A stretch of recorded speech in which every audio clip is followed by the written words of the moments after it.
할렐루야.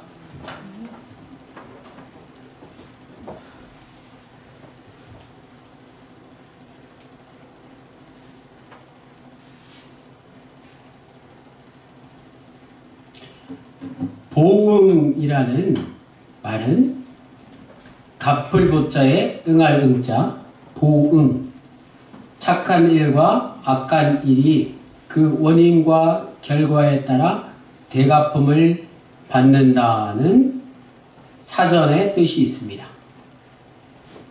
선과 악이 그 원인과 결과에 따라 대갚음을 받는다는 전형적인 율법의 기능을 뜻합니다. 착한 일을 하면 복을 받고 악한 일을 하면 벌을 받는 거죠.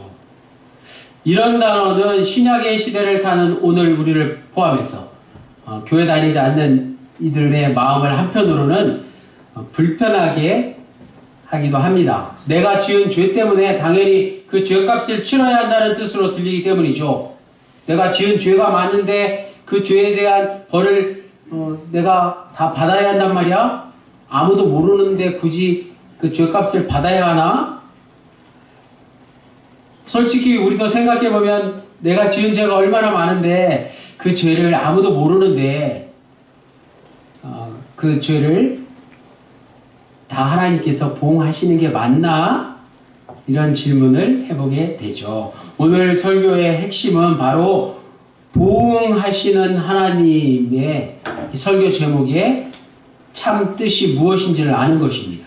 우리가 그동안 알고 있는 보응, 대갚음의 잘못된 이해를 뛰어넘는 것이죠. 이 보응하시는 하나님에 대한 진정한 의미가 무엇인지를 아는 것입니다. 그래야만 율법주의를 뛰어넘어서 참된 신앙의 진수를 만끽할 수 있는 믿음이 될 수 있습니다.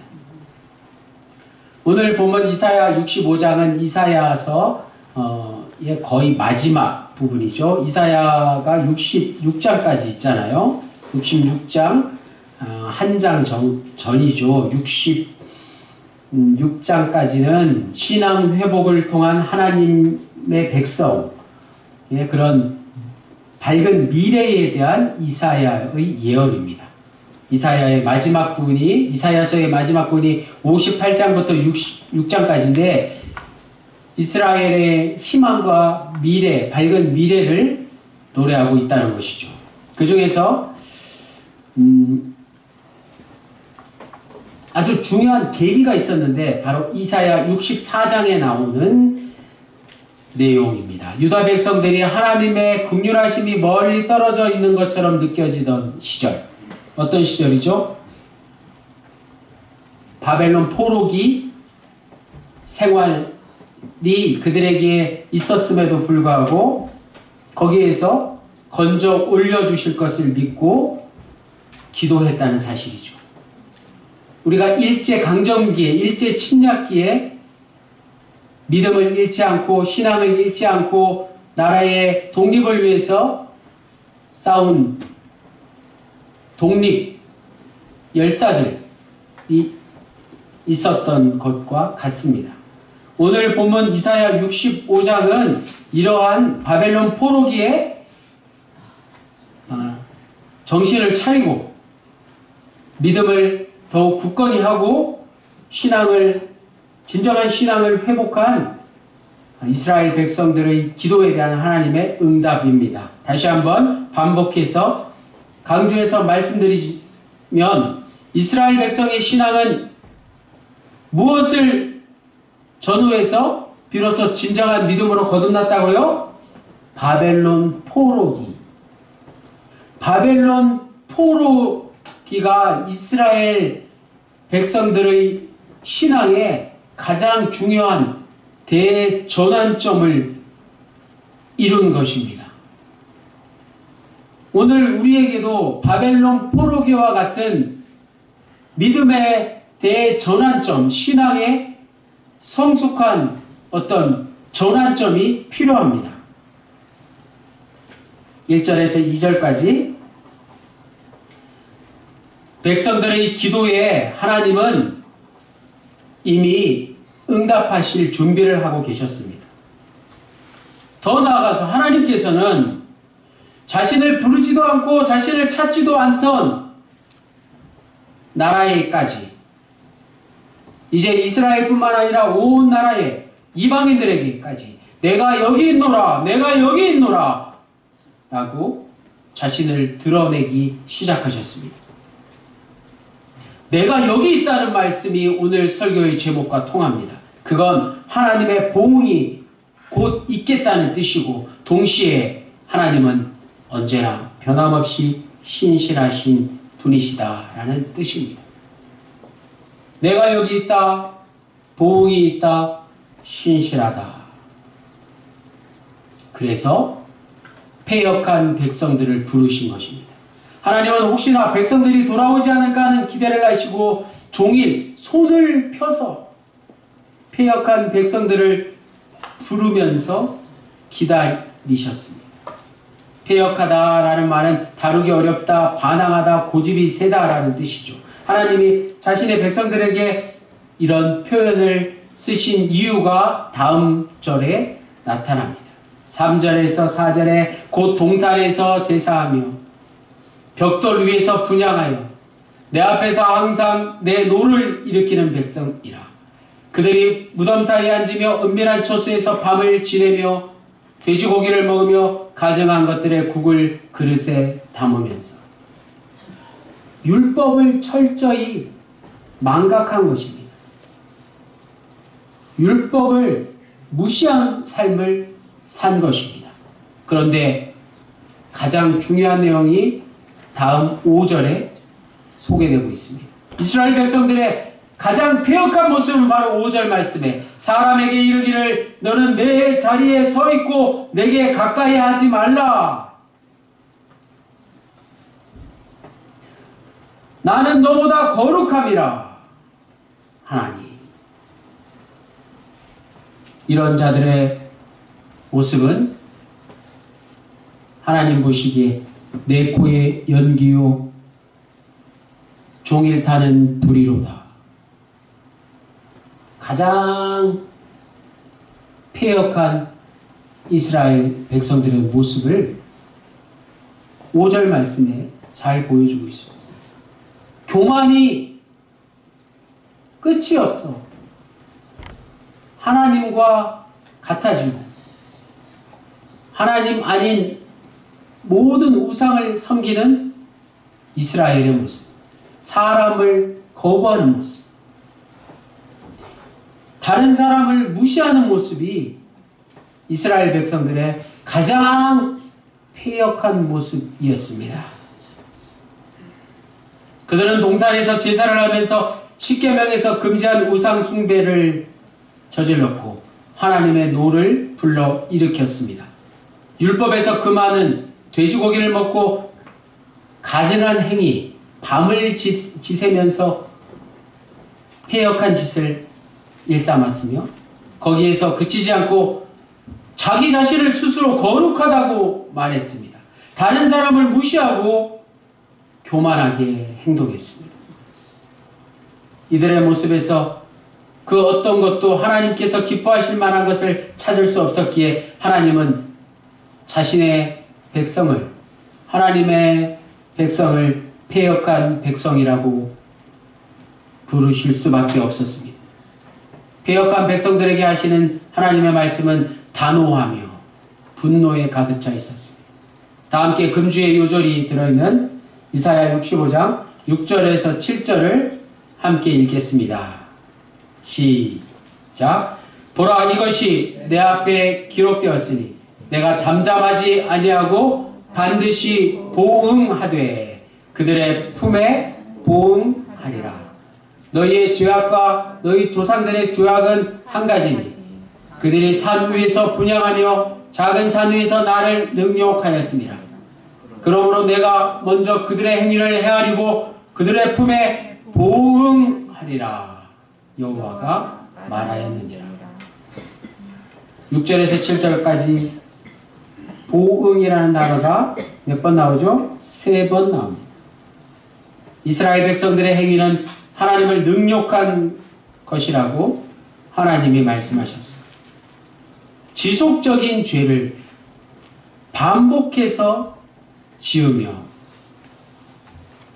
한 번도 회개하지 않았습니다. 회개하지 않은 저들에겐 심판만이 기다리고 있을 뿐입니다. 이사야 64장에서 백성들의 기도에 답이 없으셨던 것은 결국 그들의 죄가 하나님과의 소통을 막았기 때문입니다. 우리의 죄를 해결하지 않으면 하나님과의 벽이 생기는 것이죠. 하나님께 나아갈 수 없으며 그 벽으로 인해서 오히려 하나님께서 우리의 모든 죄악을 헤아리고 기억하시고 보응하실 것을 오늘 우리는 기억해야 할 것입니다. 더 나아가서 8절에서 16절까지 하나님의 말씀을 따르는 종과 배교하는 종에 대해서 대조하며 말씀하고 있습니다. 그 중에서 오늘 우리는 앞부분인 순종하는 종의 모습만 9절까지 읽었습니다. 8절에서 9절 여호와께서 이와 같이 말씀하시되 포도송이에는 즙이 있으므로 사람들이 말하기를 그것을 상하지 말라 거기 복이 있느니라 하나니 나도 내 종들을 위하여 그와 같이 행하여 다 멸하지 아니하고 내가 야곱에게서 씨를 내며 유다에게서 나의 산들을 기업으로 얻을 자를 내리니 내가 택한 자가 이를 기업으로 얻을 것이요 나의 종들이 거기에 살 것이라. 이 8절에서 9절 말씀이 바로 희망의 메시지입니다.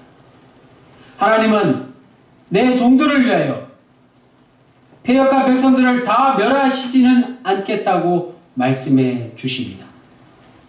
이사야 6장 13절에서 말씀하신 그루터기를 남겨두신 말씀과 같습니다. 이사야 6장 13절에 그 중에 10분의 1이 아직 남아있을지라도 이것도 황폐하게 될 것이나 밤나무와 상수리나무가 배임을 당하여도 그 그루터기는 남아있는 것 같이 거룩한 씨가 이 땅에 그루터기니라 하시라. 나무가 배임을 당해도 그루터기는 남는 것처럼 이스라엘의 씨가 남게 되며 아브라함과 이삭과 야곱에게 약속하신 씨를 내어 남은 자들이 살게 될 것이다. 살아남을 것이다. 라고 말씀해 주십니다. 이와 비슷한 한자 성어가 농부 아사 침궐 종자입니다. 농부는 아사 배가 고파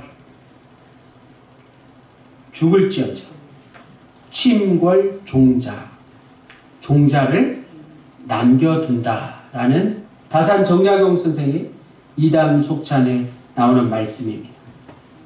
농부는 아무리 배가 고파도 종자를 남겨둔다는 거예요. 아무리 배가 고파도 그 종자를 먹지 않는다는 것입니다. 그만큼 우리 조상들에게 씨앗은 곧 미래이고 자신이 굶어 죽을지언정 다음 세대를 위해서 먹을 것을 남기겠다는 강한 의지가 엿보이는 말씀이지 않습니까? 나는 못 배우고 못 먹고 못 입어도 내 자녀는 공부를 잘 가르치고 잘 먹고 배부르게 해주고 싶은 마음과 같습니다. 배가 고파 뿌릴 종자를 먹는다는 것은 스스로 농부의 본성을 거스리는 행위라고 우리 선조는 생각했던 것이죠. 너무나도 귀한 마음 아니겠습니까? 마찬가지 하나님께서도 패역한 백성을 심판하시지만 택하신 백성을 완전히 멸망시키지 않으신다는 게 오늘 설교의 핵심입니다. 심판하시는 하나님인 동시에 긍휼과 사랑과 그리고 약속하신 것을 지키시는 신실하신 하나님이시기 때문입니다. 사랑하는 도감영문의 군우님들, 하나님은 어제나 오늘이나 내일이나 변함없으신 신실하신 분이십니다. 오 신실하신 주 우리 주 하나님을 찬양합니다. 우리가 하나님을 찬양하는 이유는 하나님은 신실하신 분이시기 때문입니다. 신실하신 하나님을 오늘 말씀을 통해서 우리는 보응하시는 하나님을 통해 확인할 수 있습니다. 이사야가 오늘 본문 이사야 65장 6절에서 7절에서 언급한 보응하시는 하나님의 진정한 의미는 단순히 하나님을 말을 듣지 않은 우리에게 복수하시겠다는 뜻이 아닌 것이죠. 하나님은 심판의 주체인 동시에 구원을 베푸실 분이시다라는 사실을 기억하십시오. 그분은 하나님의 심판이 두려워 벌벌 떨고 있는 우리에게 예수 그리스도를 보내주셔서 십자가의 사랑으로 그리고 부활 생명으로 영원한 생명을 허락해 주셨습니다. 하나님의 보응은 단순히 부모의 꾸지람과 같은 게 아닙니다. 우리가 상상할 수 없는 방식으로 보응하시는 하나님을 두려워하지 마시고 오히려 기대하십시오. 죄 지은 것을 더 이상 두려워하지 마시고 숨기지 마시고 주님 앞에 다 아뢰일 때 그 마음에 평안을 주실 것입니다. 농부가 아무리 배가 고파 죽을지언정